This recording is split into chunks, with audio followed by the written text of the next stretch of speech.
Genesis chapter 11. The whole world had the same language and the same words. When they were migrating from the east, they came to a valley in the land of Shinar and settled there. They said to one another, "Come, let us mold bricks and harden them with fire." They used bricks for stone, and bitumen for mortar. Then they said, "Come, let us build ourselves a city and a tower with its top in the sky, and so make a name for ourselves, otherwise we shall be scattered all over the earth." The Lord came down to see the city and the tower that the people had built. Then the Lord said, "If now, while they are one people and all have the same language, they have started to do this, nothing they presume to do will be out of their reach. Come, let us go down and there confuse their language, so that no one will understand the speech of another." So the Lord scattered them from there over all the earth, and they stopped building the city. That is why it was called Babel *, because there the Lord confused the speech of all the world. From there the Lord scattered them over all the earth. Descendants from Shem to Abraham. These are the descendants of Shem. When Shem was 100 years old, he begot Arpachshad, 2 years after the flood. Shem lived 500 years after he begot Arpachshad, and he had other sons and daughters. When Arpachshad was 35 years old, he begot Shelah. Arpachshad lived 403 years after he begot Shelah, and he had other sons and daughters. When Shelah was 30 years old, he begot Eber.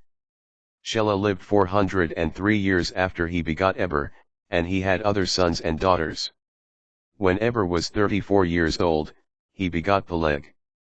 Eber lived 430 years after he begot Peleg, and he had other sons and daughters. When Peleg was 30 years old, he begot Reu. Peleg lived 209 years after he begot Reu, and he had other sons and daughters.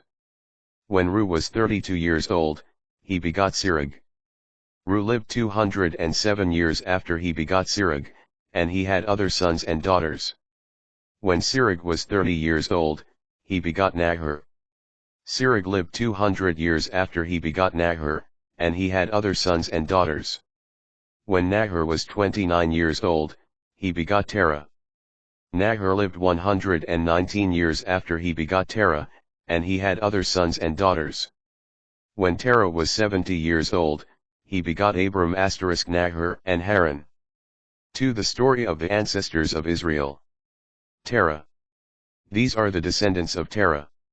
Terah begot Abram, Nahor and Haran begot Lot. Haran died before Terah his father, in his native land, in Ur of the Chaldeans. Abram and Nahor took wives. The name of Abram's wife was Sarai, and the name of Nahor's wife was Milcah, daughter of Haran, the father of Milcah and Iscah. Sarai was barren, she had no child.